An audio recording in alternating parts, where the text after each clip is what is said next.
Hello and welcome to the Consistency Project podcast. My name is Pat Cummings. As always, I'm here with E.C. Sinkowski. Every week on the show, we aim to simplify the science of nutrition, health, and fitness, cutting through the noise to focus on the principles and practices that will help you perform better, feel better, and live better. Thank you so much for tuning into the show this week. Hello, and how are you, E.C.? Hello there. We've got, this time around, we're going to dive into protein supplements. We're going to talk about the differences between essential amino acids, branched chain amino acids, and collagen supplements. So some things we've talked about before, some things I don't know that we've talked about too much anyways. But let's enter in where, as we always do, which is what do we need to know? Why are we talking about this? Give us a little background, a little context. Yeah, protein, big topic around here, you know? Mm-hmm. So to understand the different supplements, we have to make sure we understand what makes up proteins, because really these different supplements have different amino acid compositions. And so amino acids, again, are the building blocks of protein. Proteins are just long chains of these amino acid molecules stuck together. And generally there's 20 different amino acids, 9 of which are considered essential. Essential means we must obtain them from the diet. We can't just create them ourselves within the body. And then 11 of them are non-essential, meaning the body can create those 11 from other sources, such as the essential amino acids. Now, you do often hear some of the names of these essential amino acids. I'm not expecting everyone to remember these 9, but I am There'll just going to list. There'll be a pop quiz at the end. Yeah, we'll do a pop quiz at the end, see if you're really listening. But the essential 9 amino acids are histidine, isoleucine, leucine, lysine, methionine, phenylalanine, threonine, tryptophan, and valine. And so those are the 9 that we must obtain them from the diet. And it turns out we actually need different amounts of those 9 per day. Now, different organizations, again, to make this confusing, estimate we need different amounts of each of these 9s. But let's just take the National Academy of Medicine, which used to be the Institute of Medicine. They, for example, will say you need 19 milligrams of isoleucine per kilogram body weight, but then you would need something like 42 milligrams of leucine per kilogram body weight, and so on. We could go through all 9 essential amino acids. And then to make things more confusing, different foods differ in which amino acids they have and then how much they have of each. And this is where we get a lot of discussion, lively discussion on the internet saying, okay, which protein source is best? Because one might be saying, okay, we've got all this leucine. And the other one might be like, yeah, but we've got all this valine. Now, this is part of what something like the RDA, or the recommended dietary allowance, is trying to do. They're giving you a total amount of protein to eat. They're not telling you how much leucine you need every day. They're saying, hey, go ahead and get this 0.8 grams of protein per kilogram body weight. That's about 0.4 grams per pound. And saying, when you get that from typical sources in the diet, you are going to be getting enough of these essential amino acids for your basic needs. And that's really the goal here, is to not have people worrying about how much leucine am I getting today, but instead, let me target a certain amount of protein and then I will cover my bases of those 9. And of course, when you're eating these foods that have the essential amino acids, you're also picking up some of the non-essential amino acids. Now, this 0.8 grams per kilogram level of the RDA works out to about 54 total grams of protein for somebody who's 150 pounds, which is pretty darn low. You know, when we take somebody, if they're eating up closer to 1.6 grams per kilogram, or that would be my 0.7 grams per pound level, the chance that they're going to be missing any of those essential amino acids, effectively eating double the RDA, is virtually impossible. I mean, they would have to do something wacky like we talk about all the time. Like, they'd have to be like, no, I'm only eating wheat bread. I'm only eating collagen, right? To be able to miss out on getting enough essential amino acids. So from meeting an essential amino acid needs, virtually everyone listening to this podcast is fine. But then the question that becomes more interesting to our audience, or of interest to our audience, is, okay, well, what's the level of protein needed for optimal health or optimal muscle gain or optimal performance? And so that's really kind of where now we're diving into all these supplements, is what about essential amino acids, what about BCAAs, and so on, to get after those goals. Great. So you just mentioned optimal. Is there a sense of what optimal, the optimal levels are for something like, mass gain? Do we have a sense of these things? We don't, in the sense of what's the optimal amount of any of those individual essential amino acids. I think there's a lot of theories right. about what it could be, but no, we don't have data that says, okay, you have to eat this much valine every day, this much histidine every day to get after maximum muscle mass gain, for example. But we do have studies, and this is where my 0.7 grams per pound number comes from. We do have studies that look at what's the total amount of protein you need to eat any single day to achieve those outcomes, right? And so just as an example, the Morton study in the show notes, this is a big study for me in terms of where my 0.7 number comes from, because it's a meta-analysis. They were looking at 49 different studies of both men and women. And basically we're looking at, okay, what happens to muscle mass gain as protein goes up in the diet, as protein increases? And basically they found muscle mass leveled off, or gaining muscle mass leveled off at the 1.6 grams per kilogram, or that's the 0.7 grams per pound protein intake level. So people eating kind of above and beyond that weren't necessarily adding more muscle mass. So lo and behold, again, that's a big reason of why I settle around this 0.7 grams per pound, especially as kind of my initial baseline broad guideline for everyone. But the point here is, like, we're not going to get into the weeds of trying to optimize just leucine or just methionine if we have data that says, hey, let's just look at total protein in the diet and the outcome we care about, muscle mass, or let's just look at total protein in the diet and the outcome we care about, performance, right? You could maybe argue that, I don't know, maybe the composition of amino acids was not optimally distributed in certain people's diets eating at a certain level like 0.7. But you just have to think about how hard that is to really get the numbers on that. That means every single food a person's eating, you're not just tracking total protein in the diet, but you're looking at all of the amino acid compositions, and then be able to say, well, this person had slightly more methionine, and therefore this translated to more muscle mass. Like, yeah, we just don't have that level of refinement in the research to be able to make those claims at this point. I mean, just tracking total protein for a long enough period of time across a bunch of people is hard enough as it is. Right. And then even on an individual level, an individual doing that, like, it breaks down when you get into reality, when you think about it. Like, okay, so like I said at the top, we're going to talk about EAAs, BCAAs, and collagen. Can you do maybe a little background as to maybe why these three, or what we need to know about these three collectively before we dive into each one? Yeah, I mean, I think just collectively, I think there are different ways people see them as optimizing their protein intake and potentially optimizing their protein intake for those goals that I said, like muscle mass or performance or even health. I don't think many people look at these supplements to cover their basis in terms of diet. I think it's more of kind of this optimization for weight, health, and fitness outcomes. Got it. Okay, let's maybe start with the first one there, with essential amino acids. What are those? What do we need to know?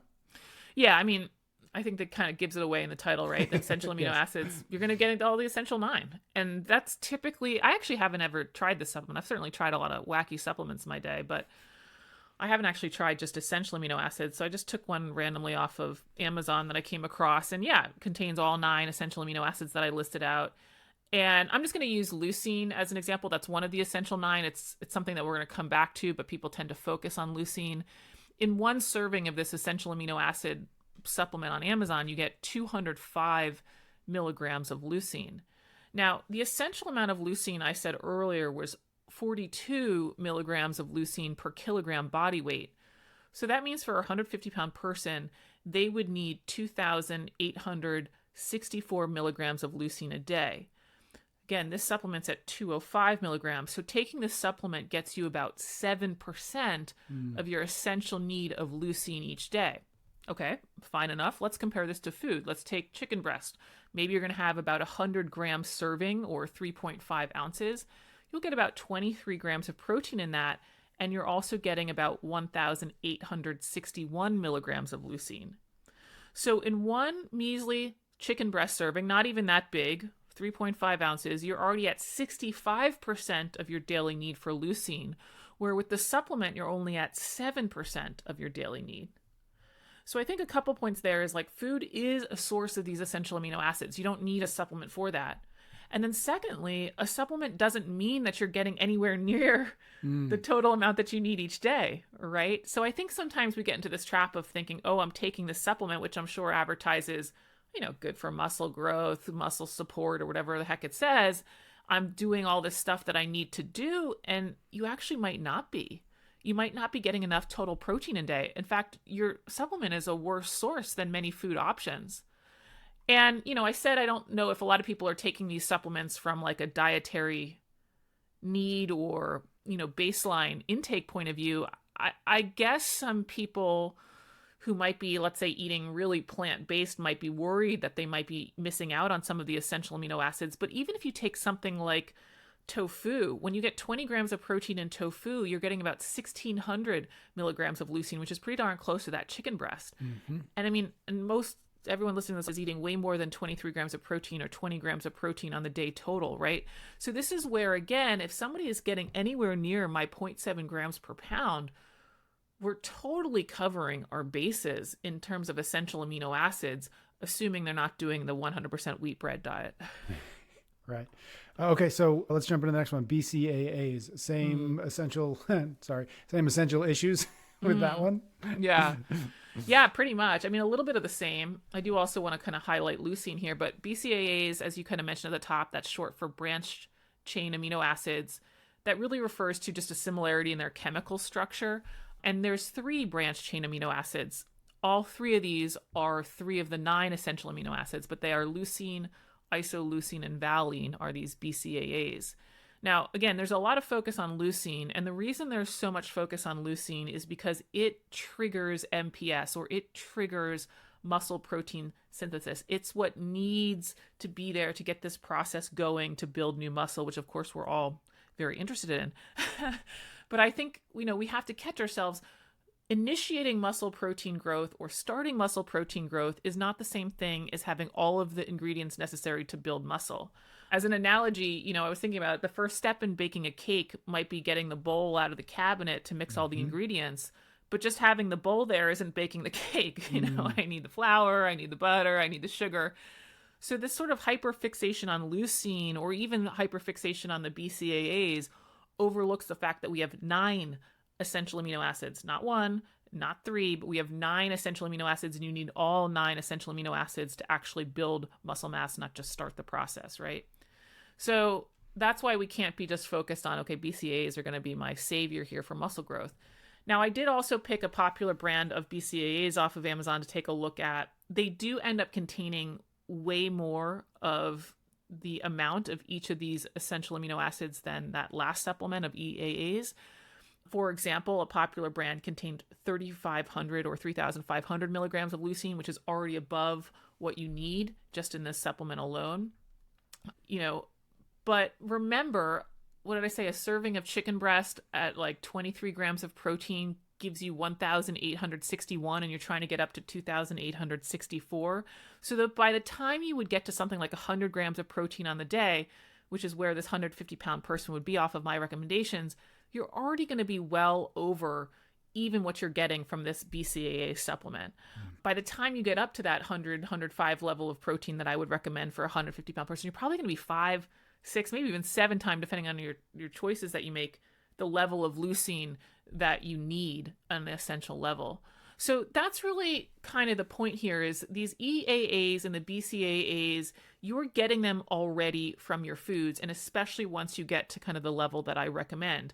And I know what they do in the marketing. They're like, oh, they're so essential for muscle growth. And it's like, yeah, that's like a half-truth. It's one of these half-truths we see in marketing all the time. Yes, you do need those amino acids for muscle growth, but it makes it sound as though you aren't going to get that unless you buy their supplements, when of course you're actually going to be getting more of them, and more of them that you need, from food choices. Yeah, that's interesting, because that was going to be my follow-up question, which is in the marketing is part of the argument that's being made is, hey, you need these and you're not getting them elsewhere? Or is it, hey, you need these and you need more of these? Like, is there a specific angle that they try to go at to convince people that these are these essential, that you need? Yes, you need these, but you need them in this form? Yeah, I mean, I'd have to go back and look at some of the marketing. I doubt they would say something like you aren't getting these from food, because that would actually be flat out wrong. But what they will say is like BCAAs for muscle growth. Yep. And so, yes, they're right.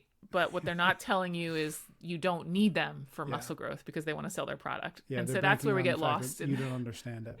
Right. It's like, oh, okay, I only can get my BCAAs from this blue raspberry supplement. When I was like, no. You're getting BCAAs in spades when you just have like a single serving of chicken. Got it. All right. Third is collagen. We've definitely talked about collagen before. We've talked about it in the past, but give us a little background on what it is and why we're including it here. Yeah, I get a lot of collagen questions. A lot of collagen questions. It's funny. I mean, I think this is going to come up in an episode we do soon. But some of the stuff, I'm like, gosh, I did a podcast on that. And then I go back and look, and it's like 4 years ago. Yep. Like, oh, okay, maybe we should touch on collagen again.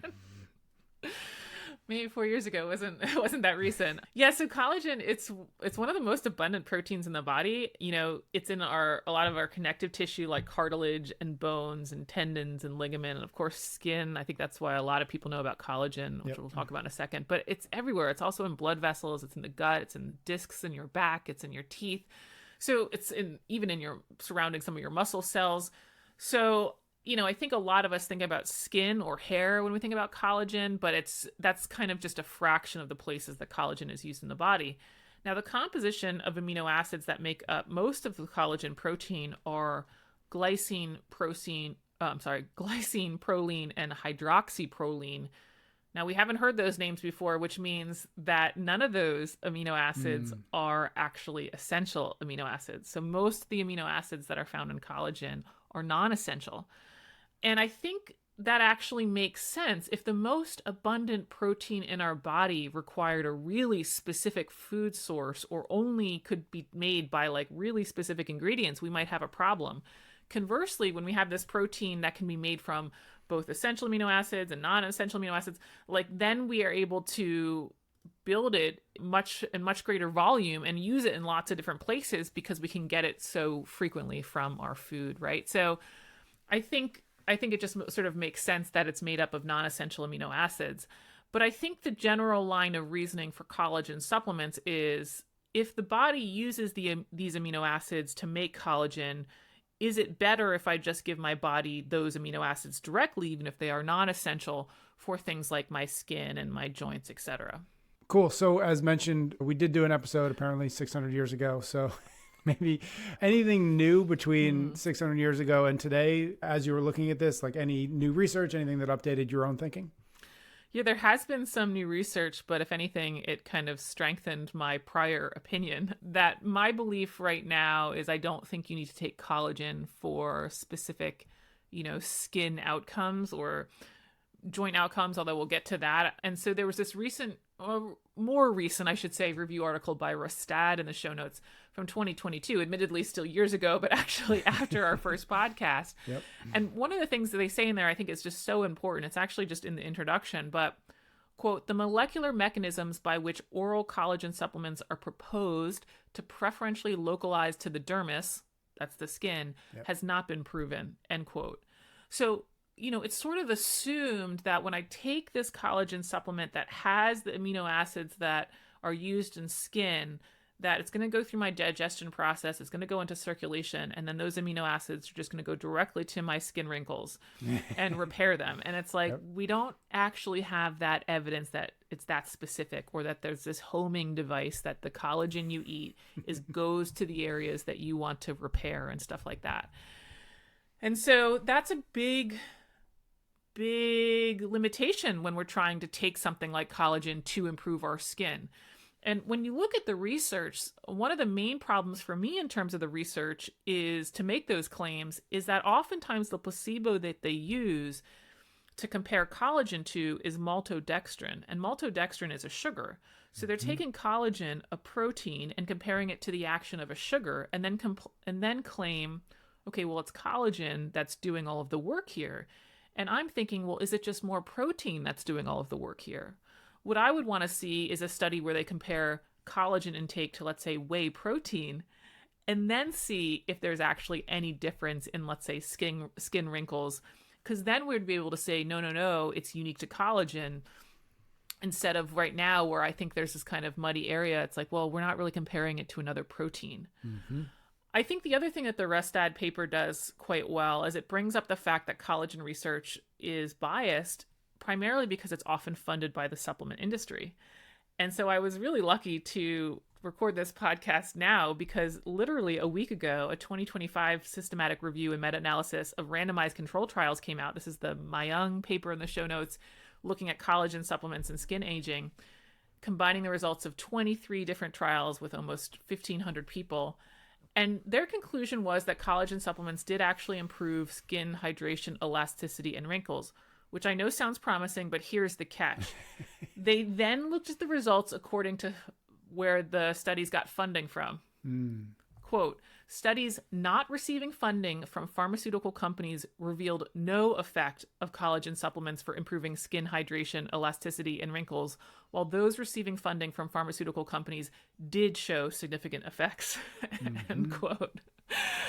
Okay, so not so good for the collagen enthusiasts. They also went on to say that the high quality studies showed no effects of collagen supplementation, but the low quality studies did show an effect.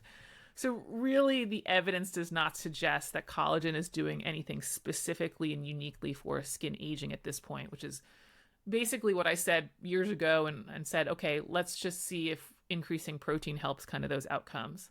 I will also just add quickly that I did also run into a review from January of this year looking at collagen supplementation for joint function and joint pain for people who have osteoarthritis. That's kind of the wear and tear arthritis. This is the Simmental paper in the show notes. I also kind of looked at a few of those papers that went into their review and their final conclusion. And again, the placebo is also maltodextrin in cases. And so I'm like, oh gosh, is this really because collagen's so powerful, or is it just because the people are eating more protein? I will also say the papers they looked at were pretty short term. So I'm still not like totally convinced that, you know, collagen is going to be this panacea for people who have osteoarthritis, and that something like weight management and strength training would be more of my go-tos for osteoarthritis. But I do know that osteoarthritis can be really painful and limiting. So it could be, if those other ducks are in line, and this could be something that somebody just wants to try, worth a shot with a ton of osteoarthritis pain, why not? You know what I mean? Worth a shot type of thing. And maybe, heck, they get a placebo effect and that's good enough. But I think there still needs to be more work done, of course, to really say that this is truly therapeutic. Got it. Okay. Two-part question that harkens back a little bit to our original episode. First is that, if I remember correctly, you do have collagen in your coffee. Do I remember that correctly? Yes? Yeah, I did for a very, very long time. I probably stopped that a year ago or so. Oh, cool. Okay. So maybe not worthwhile as a question, but my question was going to be, do you still take it? Do you still use it? If so, and it's not for skin, it's not, you know, for osteoarthritis, et cetera. Like, what is your rationale for it? And then the second question is, I believe one of the questions that you got often about collagen is, does it count towards my protein targets? And so if it makes sense, maybe to answer both those questions together, or one at a time, or skip the first one entirely if you'd like. Yeah, I mean, I originally was taking it partially because it was just another way to get some protein grams in the day. Yep. My target right now, my 0.7 target off of my body weight, like, it's about 120 grams of protein a day. So I just don't find I actually need many supplements to achieve that. So that's kind of why collagen just sort of fell by the wayside. I didn't think that there was anything specifically unique about it, and I just didn't need it any longer. So yeah, that's why I'm no longer taking it. But you are correct. I think I don't get that many questions about, like, does collagen help my skin wrinkles? Although I'm imagining that's a lot of why people want to take it. Yep. I have gotten questions about joint stuff and osteoarthritis. But by far the most popular question is, like, do I count collagen? Right. And the reason people are concerned about counting collagen towards their total is because it's not a complete protein source. And so when we say something is a complete protein source, it means it contains all those 9 essential amino acids, and that those 9 essential amino acids are in amounts that really help promote growth and development. It's not just like this minuscule one molecule of one of the essential 9. So it's got enough of the essential 9, and it's enough to support growth and development. And we look at something like collagen, interestingly enough, it's derived from an animal source from cows, but it's missing the essential amino acid tryptophan. And so you could just do collagen all day, as we joke about all the time, and ultimately what would happen is you wouldn't cover your bases for those essential amino acids because you would never ever get tryptophan. I will say, though, I count it just like I count protein grams from wheat bread or beans or anything else, because you want to think about it as you're just collecting those amino acids across all of the foods that you eat.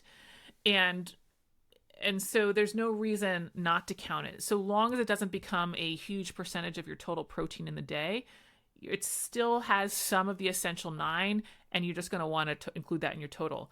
I will also say, the research that does suggest there is an effect of collagen, again, funded by the industry, but fine enough, it's at really low doses. It's at like 10 grams of collagen a day. So there's no reason to try to do the like collagen bars and collagen coffee creamer and collagen powder and try to really skew your diet that way. And so at a low dose of 10 grams, it's got some essential amino acids in it, fine enough. Those are going to just keep adding up like all your other foods to the amount that you need, and hitting something near 0.7 grams per pound. You're going to be above and beyond what you need for your essential needs. And then we know that also falls in line for total protein for something like muscle mass goals. All right, EC, thank you very much. Thank you, everybody out there, for listening. Do make sure you are subscribed to the show wherever you are watching or listening to this so you do not miss another episode. EC and I will be back next week for a brand new episode of the Consistency Project podcast.